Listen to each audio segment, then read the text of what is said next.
Hello everyone. आज हम mathematical concepts का लेक्चर 9 स्टार्ट करते हैं। आज का टॉपिक है परमुटेशन एंड कॉम्बिनेशन अर्थात क्रमचय एवं संचय। मान लीजिए बहुत सारे ऑब्जेक्ट्स आपको दिए हुए हैं। इन ऑब्जेक्ट्स में से सभी ऑब्जेक्ट्स को या कुछ एक ऑब्जेक्ट्स को हम मैक्सिमम कितने अरेंजमेंट्स में अरेंज कर सकते हैं, यानी मैक्सिमम कितने क्रमों में हम इनको सुव्यवस्थित कर सकते हैं या क्रम इनके कितने बना सकते हैं या अरेंज कर सकते हैं। उन नंबर ऑफ अरेंजमेंट्स को हम क्रमचय कहते हैं। तो डेफिनेशन सर्वप्रथम, दी हुई वस्तुओं में से सभी अथवा कुछ को एक साथ लेकर जितने भिन्न भिन्न प्रकार से विन्यास या क्रम बनाए जा सकते हैं अर्थात अरेंजमेंट बनाए जा सकते हैं, वे सब विन्यास या क्रम दी हुई वस्तुओं के क्रमचय या परमुटेशन कहलाते हैं। फॉर एग्जाम्पल, 3 राशियां हमें दी हुई हैं ए बी सी। 3 राशियां दी हुई हैं, इनमें से किन्हीं भी 2 राशि यानी ए बी या बी सी या ए सी को लेकर हम कितने परमुटेशंस बना सकते हैं। तो देखिए, ए बी भी बन सकता है, बी सी भी बन सकता है, ए सी भी बन सकता है, सी बी भी बन सकता है, सी ए भी बन सकता है, बी ए भी बन सकता है। और इस प्रकार से हमने कितने परमुटेशंस बनाए? 6 परमुटेशन बनाए। अतः यहाँ क्रमचयों की संख्या कितनी होगी? नंबर ऑफ परमुटेशंस 6 होंगे। नंबर ऑफ परमुटेशंस 6 होंगे। इसी तरह से 1 2 3 अंकों को लेकर हम कितने परमुटेशंस बना सकते हैं, कितने अरेंजमेंट बना सकते हैं?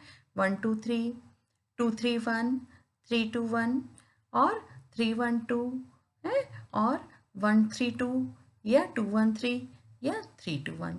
तो इस प्रकार से हम मैक्सिमम कितने अरेंजमेंट्स बना सकते हैं इन संख्याओं को लेकर, वो अरेंजमेंट्स की संख्या जो होती है वो परमुटेशन कहलाती है। n विभिन्न वस्तुओं में से r वस्तुओं के परमुटेशन की संख्या ज्ञात करना। मान लीजिए n विभिन्न वस्तुएं हैं, टोटल वस्तुएं n हैं, उनमें से कुछ कम वस्तु यानी कुछ कम को कर कर r को लेकर हम कितने परमुटेशंस बना सकते हैं, इसकी हम कैलकुलेशन किस तरह से करेंगे। पहले स्थान के लिए n वस्तुओं में से किसी भी वस्तु को चुना जा सकता है।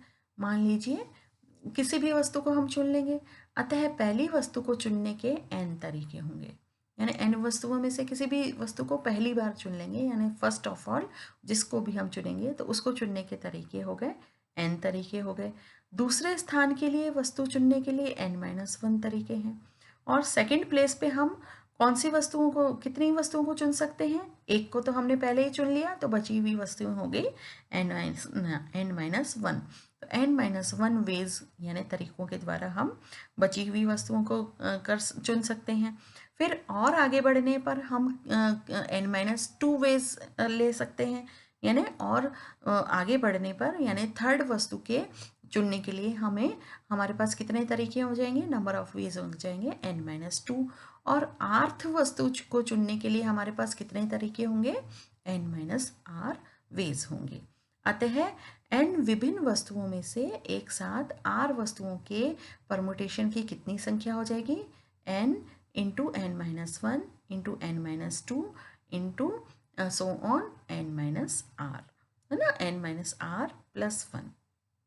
और इस संख्या को हम किससे व्यक्त करेंगे? NPR, यानी टोटल नंबर ऑफ ऑब्जेक्ट्स, जितने n वस्तुएं थी, कुल संख्या वस्तुओं की, और उनमें से कितनी वस्तुओं को हमें अरेंज करना है? r वस्तुओं को अरेंजमेंट करना है।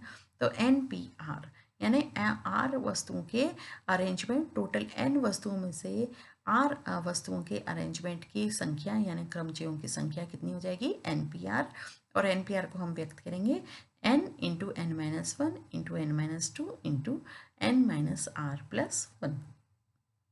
अब इसके लॉज, परमुटेशन के नियम। सबसे पहला नियम है NPN, अर्थात NPN को हम क्या लिखेंगे? NPN को हम लिखेंगे n into n-1 into n-2 into n-3, कब तक? जब तक वो लास्ट वस्तु ना आ जाए, अर्थात इंटू 3 इंटू 2 इंटू 1, यानी जितने टोटल नेचुरल नंबर्स हैं लास्ट तक वो सारे 1 तक आ जाएंगे। और इसको हम क्या लिखेंगे? इसको तो हम लिखते हैं फैक्टोरियल, अभी हमने पढ़ा था n into n minus one into n minus two n minus three n minus four so on and last में into three into two into one को हम बोलते हैं n फैक्टोरियल, जिसको हम इस तरह से लिखते हैं। तो n फैक्टोरियल को हम क्या बोलेंगे, npn, यानी टोटल n वस्तुएं हैं, उनको उनके टोटल n अरेंजमेंट, n तरीक़ों से हम कितने नंबर ऑफ वेज से हम उनको अरेंज कर सकते हैं, उनके कुल अरेंजमेंट्स की संख्या, कुल क्रमचयों की संख्या कितनी हो जाएगी, n फैक्टोरियल के बराबर हो जाएगी। अब आते हैं हम नेक्स्ट रूल पे, रूल नंबर 2, NPR। NPR यानी टोटल n वस्तुएं हैं, उनमें से केवल r वस्तुओं के ही अरेंजमेंट हमें प्राप्त करने हैं। तो उनकी वैल्यू कितनी हो जाएगी, n into n minus one into n minus two into n minus three n minus four and so on and lastly n minus r plus one. तो इस प्रकार से हमें ये क्रमचय NPR की वैल्यू प्राप्त हो जाएगी। और ये NPR की वैल्यू किस प्रकार से हमें प्राप्त होएगी, इसको हम और क्या लिख सकते हैं, NPR is equal to n into n minus one into n minus r plus one into n minus r into three into two into one divided by n minus r into three into two into one, और n minus r into three into two into one जो है ये आपस में cancel out हो जाएंगे, है ना। ये वैल्यूज़ जो हैं ये आपस में कैंसिल आउट हो जाएंगी, है ना। और क्या बचेगा, n into n minus one into n minus r plus one, है ना, जिसको हम किस तरह से लिखेंगे, n फैक्टोरियल। इसको तो हम लिख ही रहे हैं n factorial divided by n minus r. तो इस प्रकार से हम इसको लिख सकते हैं। तो NPR की वैल्यू हम क्या लिख सकते हैं, NPR is equal to n factorial upon n minus are factorial.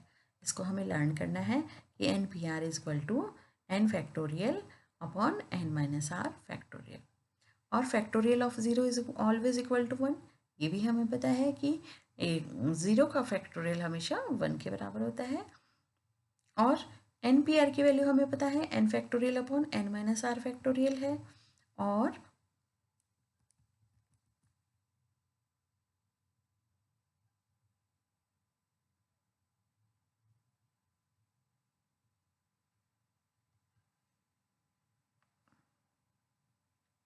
NPN की वैल्यू भी हमें पता है n फैक्टोरियल, NPN की वैल्यू n फैक्टोरियल होती है, और n factorial upon n minus n यानी ज़ीरो फैक्टोरियल। और ज़ीरो फैक्टोरियल क्या होता है, ज़ीरो फैक्टोरियल की वैल्यू वन होती है, तो हम इसको n फैक्टोरियल या n factorial upon zero factorial भी लिख सकते हैं। और इसको आगे हम किस रूप में लिख सकते हैं, इसको हम लिख सकते हैं zero factorial is equal to one. अर्थात रूल क्या हो गया, रूल 3 हो गया कि factorial of zero is equal to n one. अब नेक्स्ट रूल है NPR is equal to n की power n minus one, n की पावर नहीं है, NPR की वैल्यू है n into n minus one upon n minus one PR minus one. इसको हम किस तरह से देखेंगे,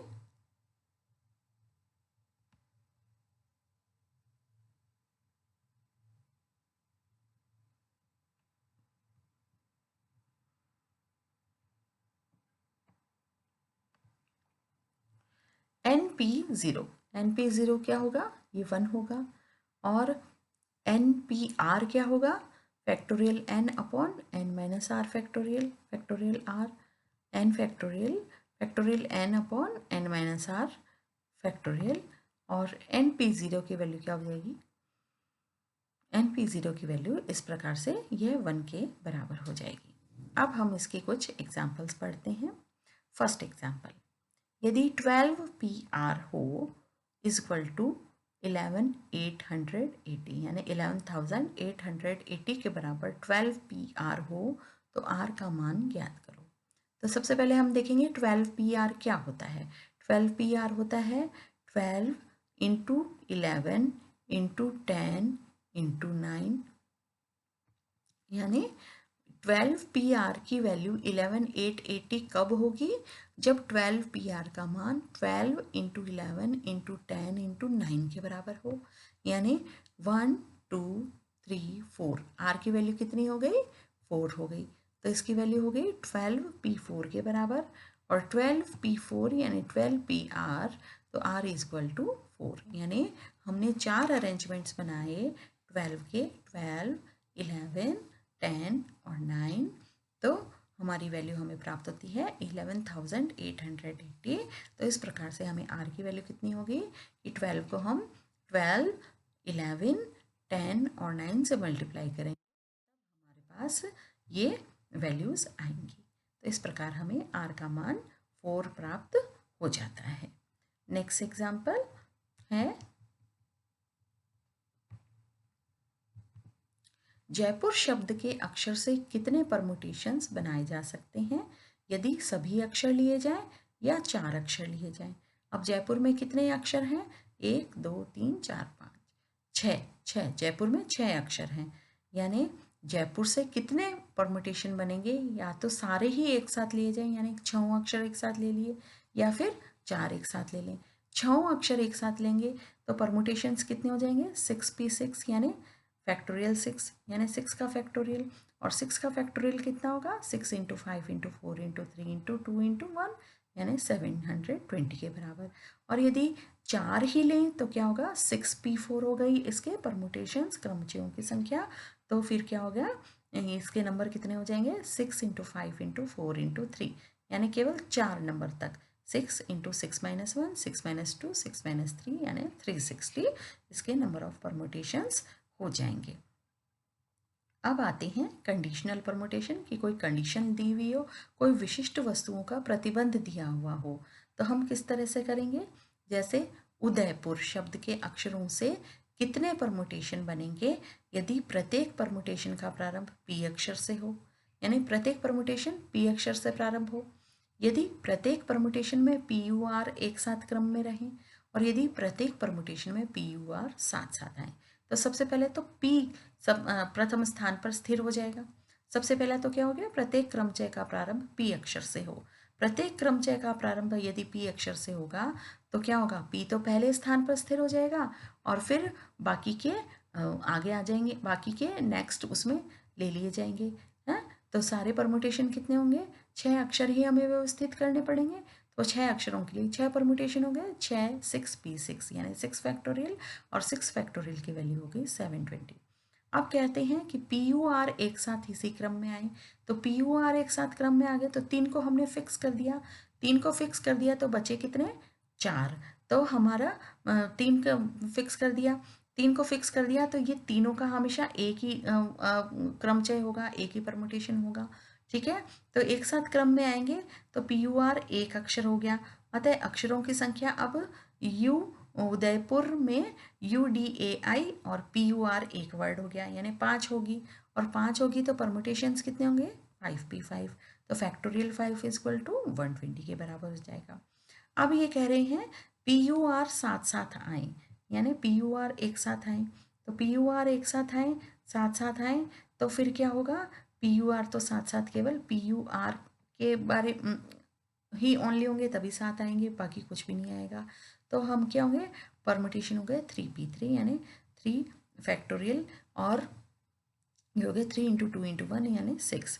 और पूरे एक अक्षर मानकर क्रमचयों की संख्या जो है वो हमारी वो हो जाएगी PUR। अगर स्थान बदल कर आएंगे तो परमुटेशन हो गए 6। ठीक है, तो इस प्रकार से जो परमुटेशंस है हमारे, हम उनको इस प्रकार से ज्ञात कर सकते हैं। नेक्स्ट एग्जाम्पल कि उन वस्तुओं के क्रमचय जिनमें सब कुछ समरूप हो, सब कुछ एक जैसा हो, उन वस्तुओं के क्रमचय हम कैसे निकालेंगे? उन वस्तुओं के क्रमचय निकालने का तरीका भी जो है वो हम इस प्रकार से पढ़ेंगे। जैसे मान लीजिए मैथमेटिक्स है। मैथमेटिक्स शब्द के सभी अक्षरों को लेकर बनाए जाने वाले परमुटेशन की संख्या ज्ञात करो। मैथमेटिक्स में कुल कितने अक्षर हैं?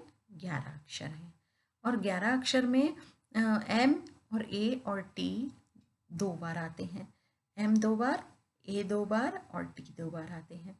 तो 11 अक्षरों में से टोटल अक्षर हो गए n फैक्टोरियल यानी 11 फैक्टोरियल। और PQR जो रिपीट हो रहे हैं वो पी क्यू आर कितनी बार हो गया, एम 2 बार आ गया रिपीट होके, क्यू यानी ए भी 2 बार आ गया रिपीट होके, और आर यानी टी भी 2 बार आ गया रिपीट होके। तो 11 factorial, factorial in 11 divided by factorial 2 into factorial 2 into factorial 2, और इस प्रकार से ये आंसर हमारा 49, 89, 600 आ जाता है। अब हम आते हैं सर्कुलर परम्यूटेशन पे। सर्कुलर परम्यूटेशन क्या होता है कि मान लीजिए n वस्तुओं को हम एक गोले सर्कल में रख देते हैं, ठीक है। तो अब इसका जो परम्यूटेशन होगा वो सर्कुलर परम्यूटेशन कहलाएगा। तो n वस्तुओं का सर्कुलर परम्यूटेशन को यहाँ किस तरह से लिखेंगे, उनको कुल रखने के तरीके n-1 फैक्टोरियल होते हैं, क्योंकि किसी एक वस्तु को तो एक स्थान पर रख देंगे तो बची हुई वस्तुओं के फैक्टोरियल कितने होंगे, टोटल नंबर जो होगा वो n फैक्टोरियल होगा।